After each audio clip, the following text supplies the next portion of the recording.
So good to be home. It's so good to see you.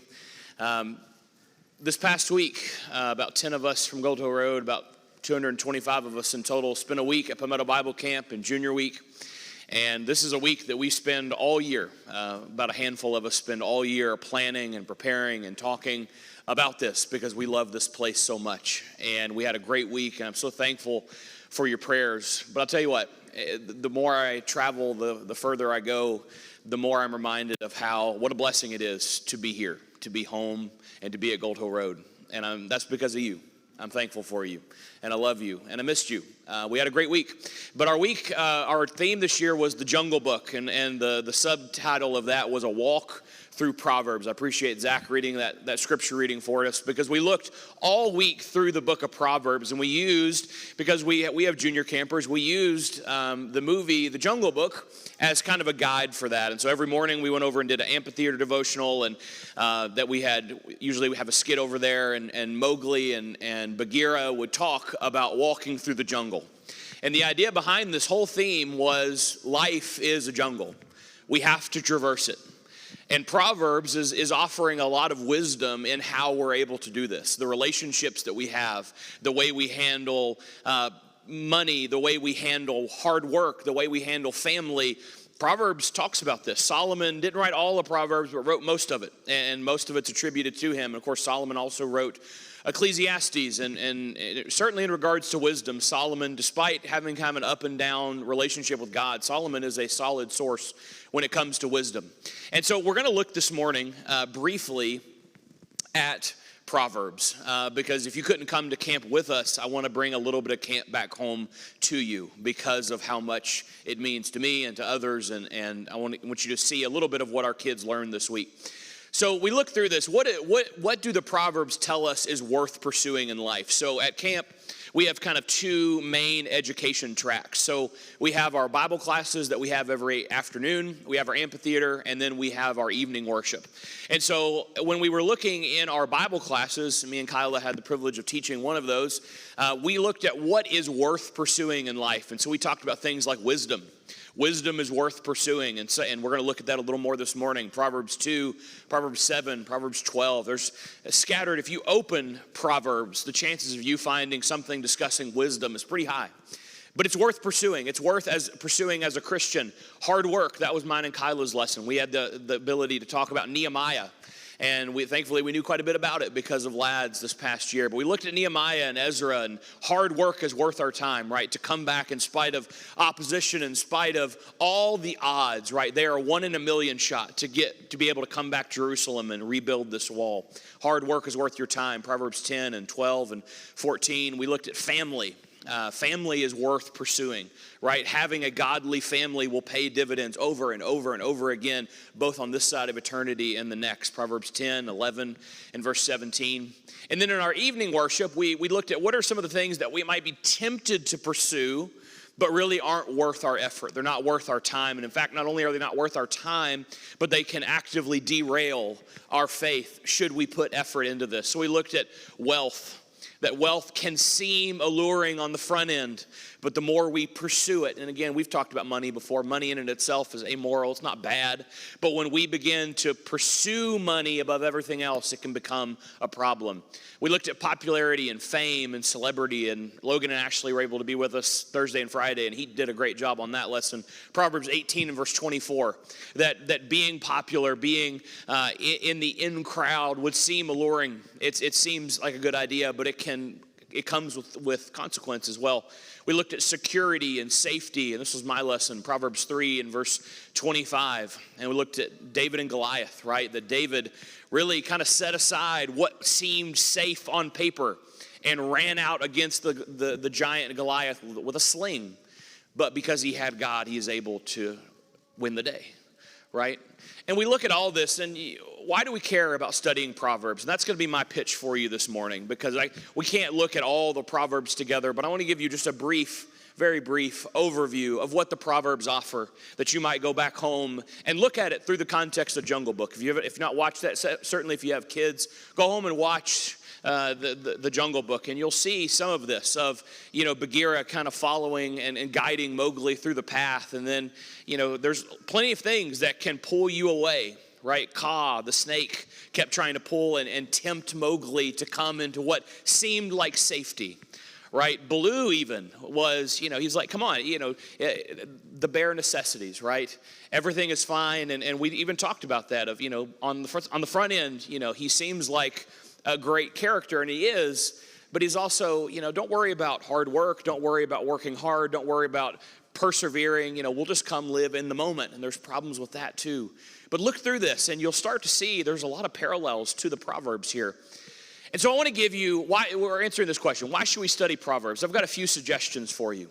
First of which, Proverbs is a book that is concerned with the development of godly character.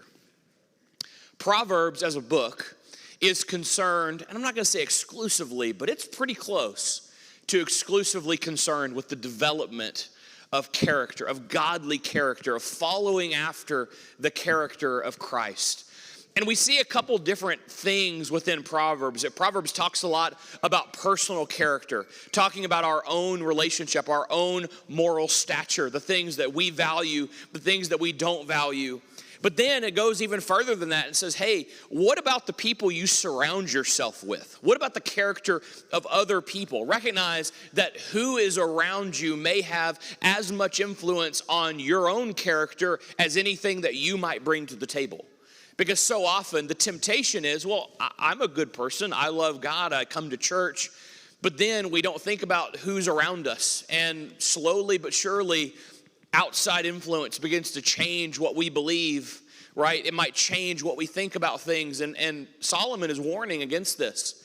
He goes even a step further and talks about character of spouses, the people that we choose to couple ourselves with in marriage. Proverbs 31 talks about the character of spouses and wives in particular, but talking about those that we spend our life with.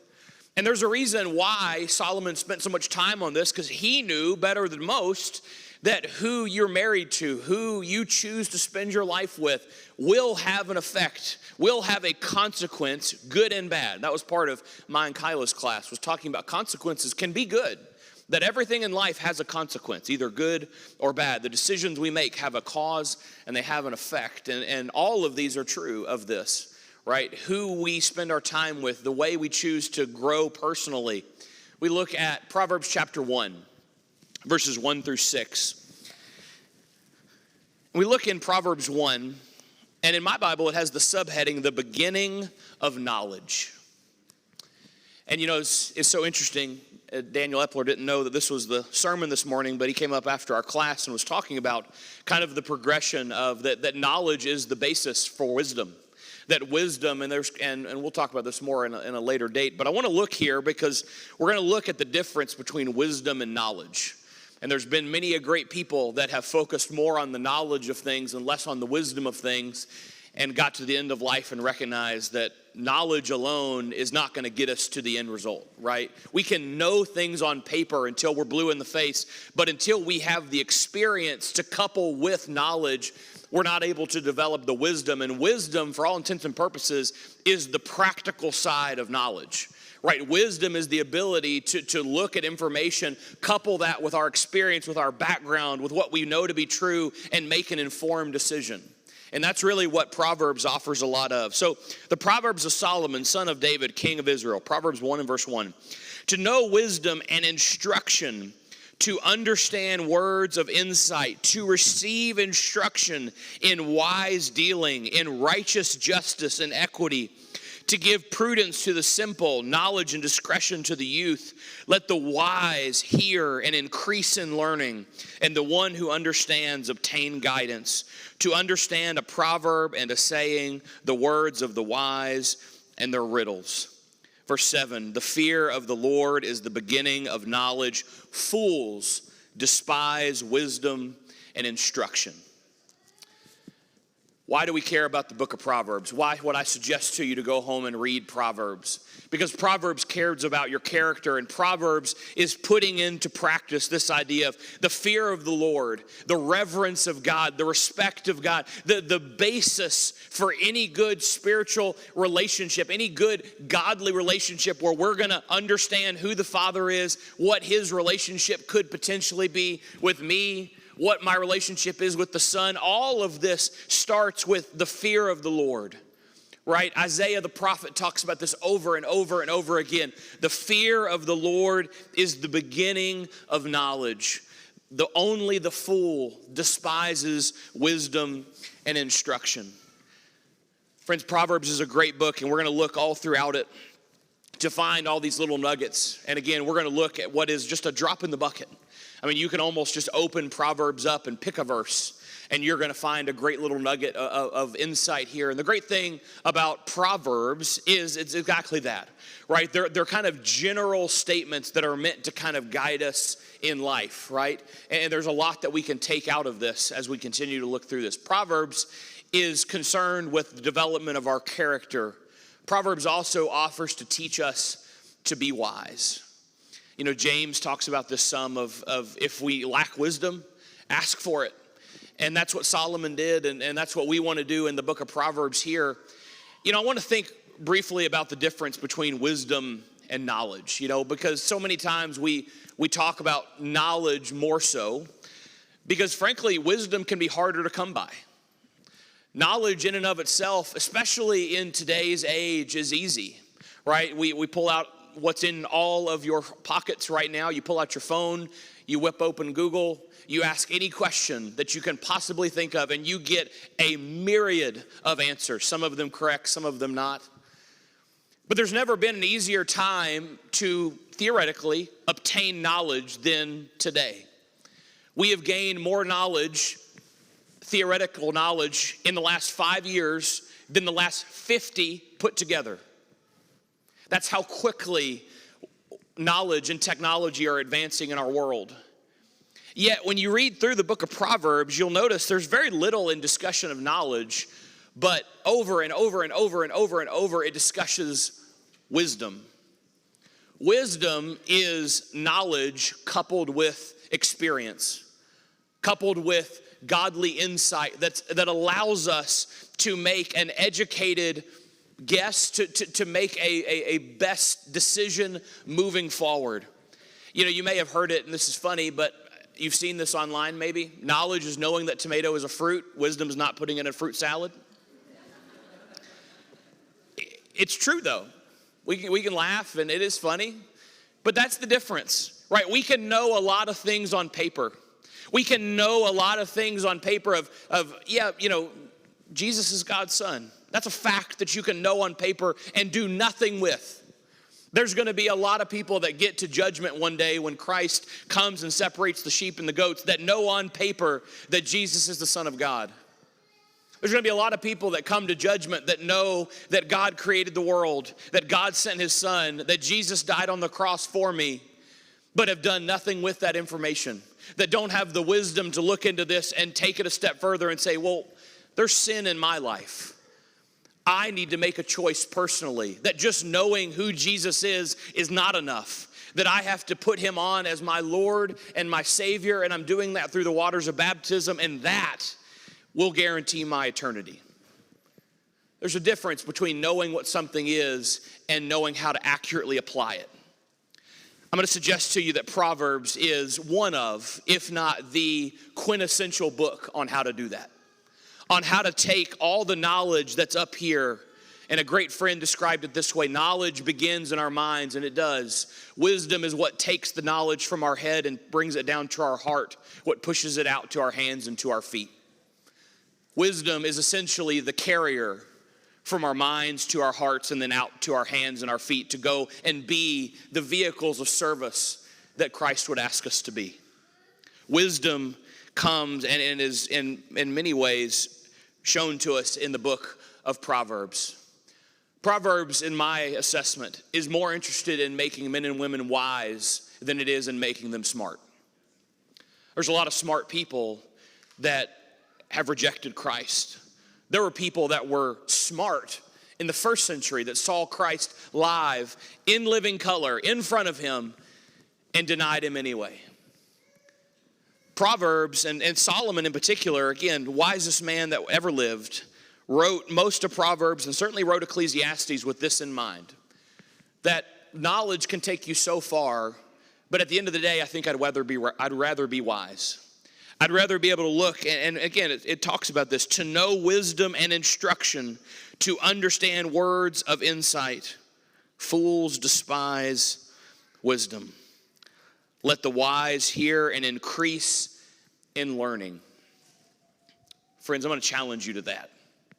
I'm going to challenge you to look into Proverbs and to pull out this wise living that Solomon is offering to us. Proverbs 17 and verse 28 says, even fools are thought wise if they keep silent, and discerning if they hold their tongues.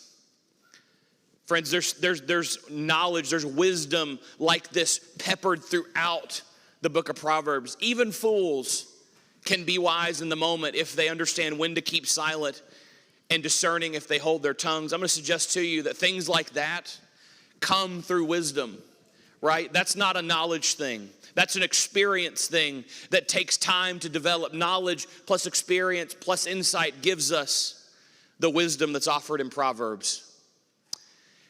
As we round out this morning's lesson, I want to offer you a few lessons that we learned from Proverbs. I've kind of shown you, I think, why Proverbs is valuable, but I want to now show you what is in Proverbs that you stand to gain. Number one is discipline leads to something better. We looked all throughout the week about what it means to be disciplined, to learn this and to value this. Look with me in Proverbs 13 and verse 24. You know, we live in a world where discipline is looked down upon. Not just parental discipline, but discipline in anything. Discipline in your own life, right? Discipline is, in the world's view, is a form of discrimination. It's a form of repression, right? To be disciplined is to be under somebody's thumb, that you couldn't possibly be disciplined and be an independent thinker. That's what the world would tell you today. But we look at Proverbs 13, and this is talking about parenting, but I think the idea is much broader than this. Because I'm going to suggest to you that discipline is essential for spiritual growth. That when we start looking at what it means to be a disciple of Christ, Christ says you have to take up your cross if you want to follow me. Taking up that cross is going to require sacrifice. It's going to require that you and I be disciplined to live a life that is faithful to God unto death.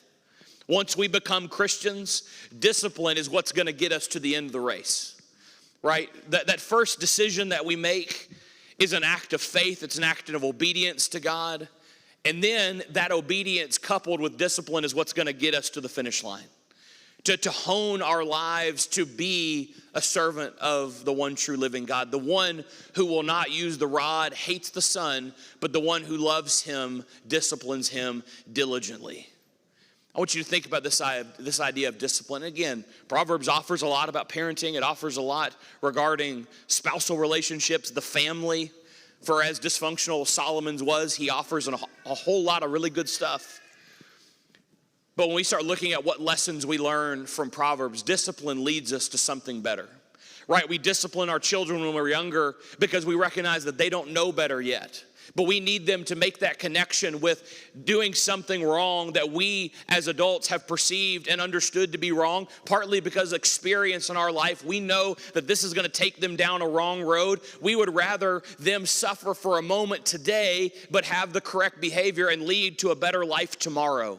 It's all about sacrifice the moment now so that I have something better to get to later. And friends, that's the Christian walk. That is the life of Christian.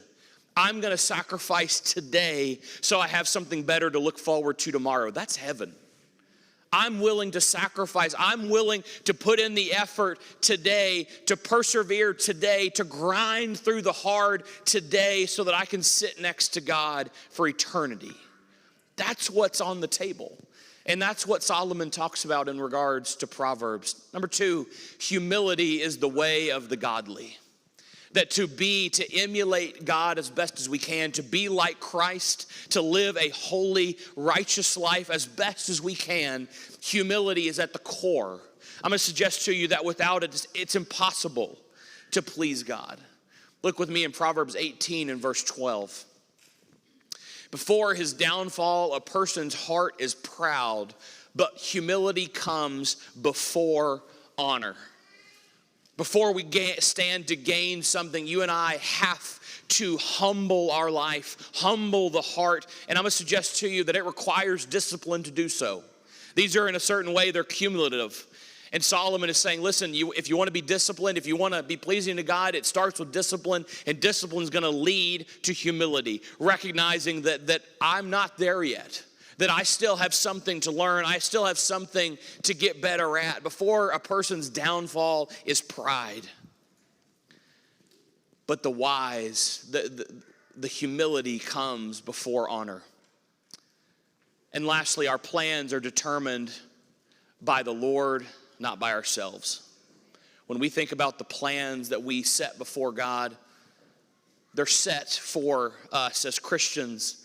God guides our path, right? That was the entire purpose, in a sense, of our week at Junior Week, thinking about the Jungle Book. We thought about that path through the jungle, guiding and trying to get to the light at the end of the tunnel, right? Mowgli's trying to find his place in the world. He's trying to figure out where he belongs. And he's using the people around him to help guide and influence that path. God is going to help set that path, not you and me. Look in Proverbs 16 and verse 9. A person's heart plans his way, but the Lord determines his steps. Friends, I'm going to challenge you this morning. Is God guiding your steps? Is God guiding and dictating where you go? Every single one of us is in a jungle. This side of eternity is a jungle. You and I are trying to find the path to get us to the other end, to have the discipline, to have the determination, the perseverance to get to that end goal so that we can get out on the other side and be with God for eternity. Proverbs is guiding us to the idea that if we love him, if we love God, if we've committed our life to him, he's going to help illuminate that path.